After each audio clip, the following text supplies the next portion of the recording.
My name is Catherine. I'm 24 years old and work at a preschool. Last year, I got married and now live with my husband, George. He's 37 and works for a major corporation. So yes, there's a noticeable age gap between us. Before we got married, George was incredibly attentive and kind.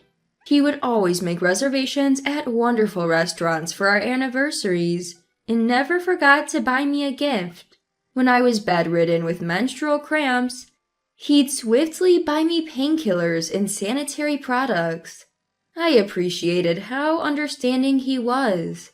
His maturity and adult-like handling of situations made him all the more attractive to me. However, after we got married, his kindness faded. What is this terrible tasting food? Now, such unkind remarks have become common. Before, he would always compliment even my mediocre cooking. But after marriage, he complains about whatever I make. He'd leave my food untouched and start eating food he'd picked up from a convenience store. But I followed the recipe. I think it tastes good. Reacting or replying back would be a major problem. If I showed even a hint of resistance, he wouldn't physically harm me, but he'd yell for hours on end. No matter how much I'd apologize, he'd keep shouting until suddenly it's morning. When this happens, it affects my job, so I've given up on talking back. This is the uneasy piece we've managed to maintain. I'm sorry, I'll cook better next time. Next time? When is that?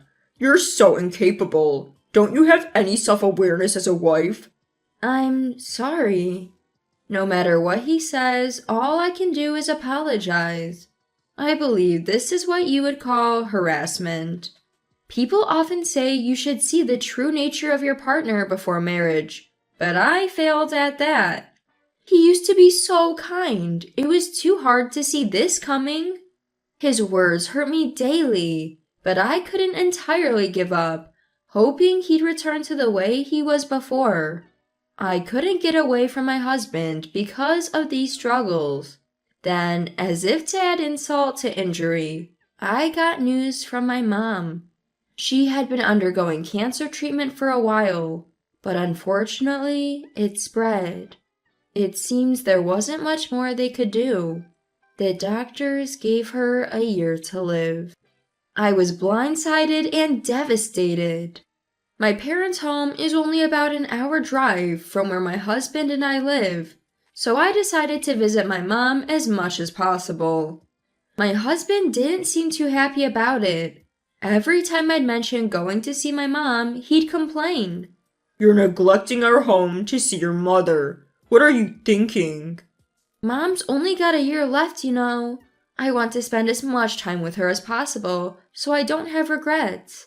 You think you're being a good daughter? You barely earn anything and can't even do the basics right. That's a bit harsh, don't you think? What's that? Got a problem? We live in this nice house because I'm the one earning the money. We lived in a house bought under my husband's name. Yes, he earned more than I did, but we couldn't buy the house outright, so we took out a mortgage. Before we got married, I offered to help with the mortgage payments. Back then, he sweetly insisted he'd handle it. Look at where that got us now. I might earn less, but I can help with the mortgage too. This house is under my name. It's my house. I knew arguing was pointless, so as usual, I just said, I'm sorry. When I apologize, he looks pleased, which I think is the safest way to handle things. After hearing about my mother's condition, I began visiting her more frequently. To not upset my husband further, I made sure to finish all the housework before heading to my parents. Sure, he'd complain, but I'd never talk back. I'd just keep apologizing. I didn't want to risk being banned from seeing my mom. Even after a tiring day, hearing my mother's voice would lift my spirits. Thank you for always coming over. It's nothing. I want to see you. Oh, what if we go on a trip, Mom? I want us to make memories. Oh, that sounds lovely. I agree too. We'll find somewhere close so it won't be too much for Mom. How about we go on your upcoming birthday, Mom? That sounds perfect. I'm all for it. I'm so happy. It'll be the best birthday. Seeing my mother's joyous smile, I felt happiness swell within me too. Her birthday was in 2 months. I decided to start planning for it. On my way home, a particular worry weighed on my mind. How to tell my husband about this trip. Every time I'd go out with friends, I had to report back to him. He would even send multiple emails during my outings, demanding I show him photos of what I was up to. If I ignored him, it led to problems when I got home, so I reluctantly complied.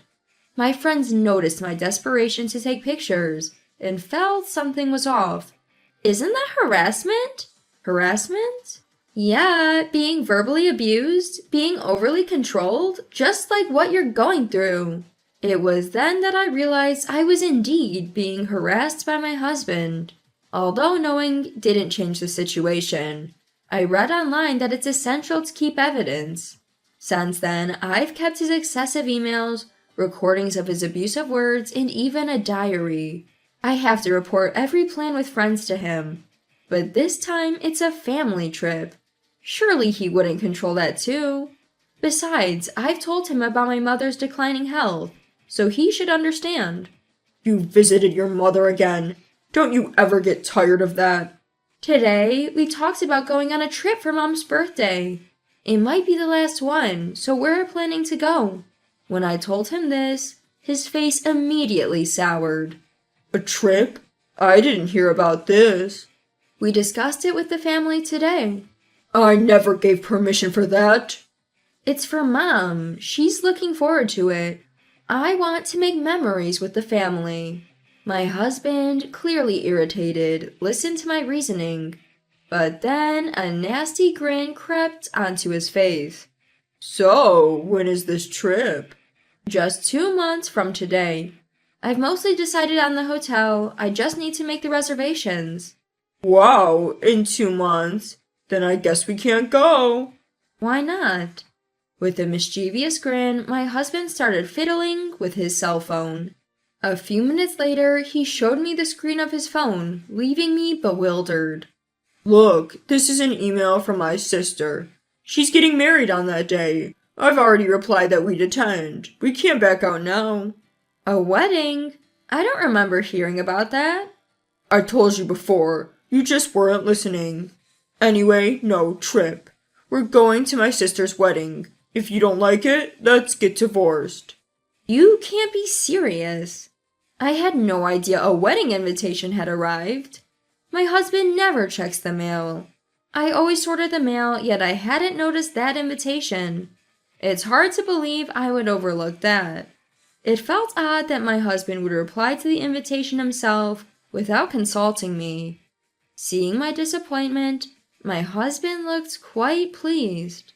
Growing suspicious of him, I decided to secretly check with my mother-in-law, Mary. Hello, is this Mary? There's something I'd like to confirm. Catherine, what's up? I inquired about the sister-in-law who lives with my in-laws. While my husband is quite the character, this sister-in-law, Elizabeth, is also quite eccentric. She turned 40 this year, a divorced woman, and her divorce story was quite tragic.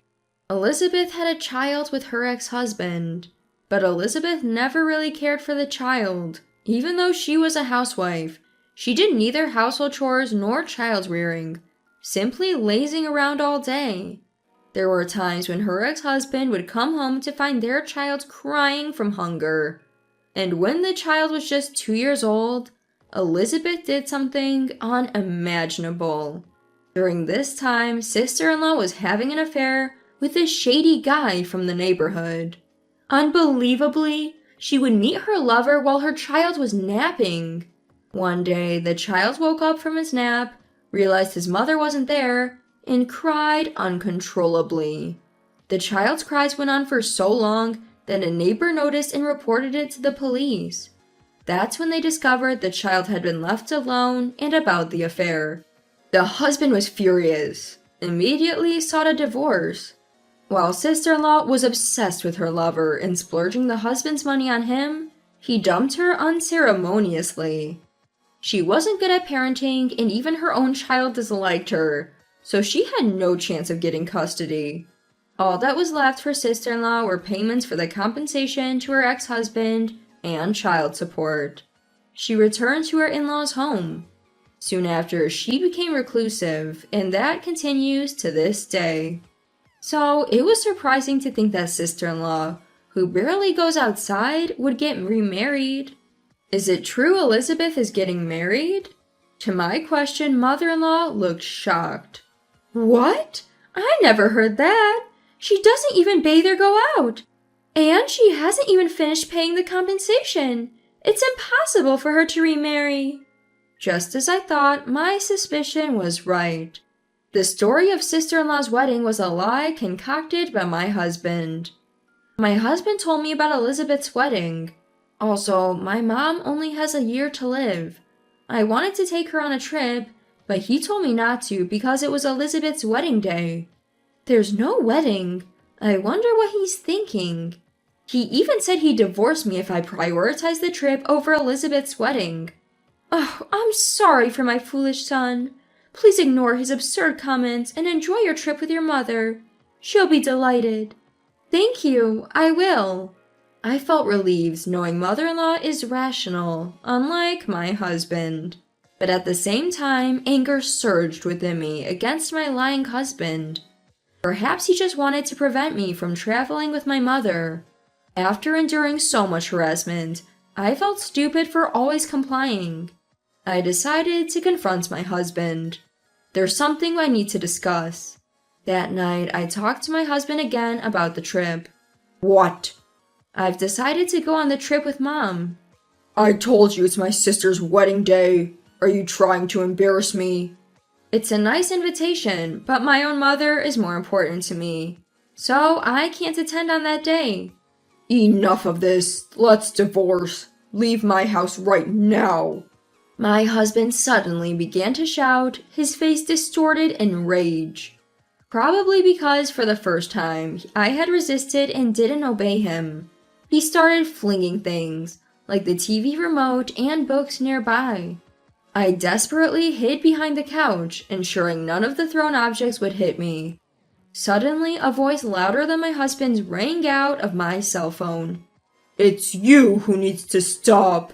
When my husband recognized the voice as that of my father-in-law, Daniel, his face drained of color. Dad? I've heard it all. A lie about your sister's wedding, threatening Catherine with such deceit and resorting to violence. Unforgivable. I'm on my way. If you harm Catherine in any way, you won't get away with it. George, upon hearing his father's words, looked completely defeated and crumpled to the floor. He then began to mutter to himself in a hushed tone, This is bad. No, it's not my fault. They're misunderstanding. I didn't do anything wrong. Looking at him, I felt more scared than disappointed. Silently, I made my way out of the house. As I crouched by the entrance, my in-laws arrived. Mary! Thank you for helping. After hearing our son's words, I was certain something was off with him. I had shared with my mother-in-law the incident about the trip and my confrontation with my husband. Anticipating potential danger, she had suggested that I let her listen to our conversation over the phone. They informed my father-in-law too, ensuring they were nearby and ready to help if needed. We're going in to confront our son. If you're feeling up to it, Catherine, join us. We will protect you always. Daniel's words felt incredibly reassuring. I followed my in-laws back into the house where my husband was. Hey, the house is a mess. What have you done? As Daniel entered, my husband looked down in silence. You claimed it was about your sister's wedding to sabotage Catherine's trip? How pathetic of you. Why did you do such a thing? My husband mumbled his excuses. Catherine is so gullible. She listens to everything I say. I'm the one supporting her, yet she dared to stand up to me. Daniel sighed, clearly exasperated. Catherine, is my son supporting you financially? No, I work too, and we split the living expenses. I don't pay the mortgage as he insists on taking care of it, but it's not that I can't afford to. My husband glared at me. You earn less than me. Don't get cocky. Yes, that's true, but it's not by much, right? It's not like you're earning that much more than me. Shut up. You always talk too much. Just listen to me. He shouted and raged at me. But when father-in-law spoke, he instantly lowered his gaze and became silent. Don't you feel ashamed? Catherine has been trying so hard to make this marriage work, even with you like this. Catherine, he mentioned divorce earlier. You can really go through with it if you want. Honestly, I had been waiting for someone to say that. In fact, when I decided to bring up the vacation, I anticipated he'd talk about divorce, so I had the divorce papers with me. Yes, after this incident, I've realized I can't be with him anymore. I want a divorce now, but first, I showed him the record of everything he had done to me up till now. All the things you've done to me, it's been unbearable. I'll consult a lawyer and then proceed with the divorce. Make sure to set aside compensation money, so I don't end up like Elizabeth.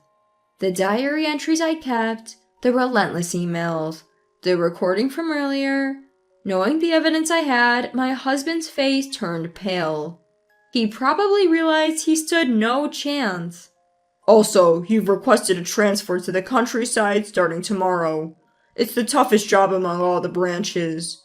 Work hard there and fix that twisted attitude of yours. He seemed utterly defeated. He had used his father-in-law's connections to land his job at the company, and with father-in-law holding a higher position, he couldn't refuse. Moreover, because of the transfer, he'd have to give up our house, his pride and joy. He had lost everything in an instant and could only hang his head in defeat. I packed my things that same day and decided to temporarily stay at my in-laws' place. If I suddenly took my belongings and went home, my mother would find out about the divorce. I never wanted her to worry at the last minute, so I never told her about the divorce. Then came my mom's birthday. For this special occasion, we went to the Grand Canyon, a place brimming with nature, to help her rejuvenate. Turns out she visited this place when she was pregnant with me. I remember this place. When I was pregnant with Catherine, every time I dip into a jacuzzi, she'd give me a little tap from inside, like a gentle knock. Seeing my mom reminisce with such joy made me emotional. Look at how you've grown. Thank you for coming into our lives, Catherine. Being able to travel with my mom safely today meant the world to me. We had such a blissful time, just the three of us. Fast forward a year, and it's almost miraculous. My mother is still vibrant and alive. Apparently, the trip had been such a blast for her that she's been brimming with enthusiasm for more. Whether it's because of that or not, her health improved and she became more active than before. Now, once a month, she and my dad go on trips together. She says it's the highlight of her life. With my mom back to her lively self, my dad too seemed more vibrant. I'm truly grateful I took her on that trip. I ended up receiving a substantial settlement from my ex-husband and started living on my own. When I finally told my mom, instead of worrying, she seemed oddly excited. Do tell me all about it. Surprisingly, she was eager to hear about my misadventures, almost like it was a plot from a TV drama. She listened intently to every word. On the other hand, my ex was transferred to a demanding branch office, and apparently works himself ragged every day.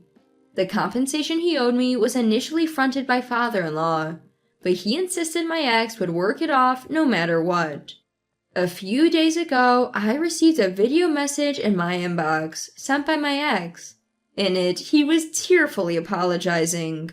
But when I listened closely, it was all about protecting his own interests. I want the settlement waived. Please tell Dad that I want the harassment issue forgiven, and I want to be reinstated to my former position. Although his coworkers knew about our divorce, they weren't aware of the circumstances. So I forwarded the mail to father-in-law. As expected, father-in-law was furious. Enough is enough. If you contact Catherine again, I swear it won't be pretty. And if you dare resign, I'll tell every employee about what you did to her. Given my ex's pride, those words seem to have struck a chord. No matter how exhausted he feels, he's been pushing through at work. Oh well, I hope he finds a way to better himself in this new chapter of his life. I just pray he refrains from making the same mistakes again, especially when it comes to remarrying.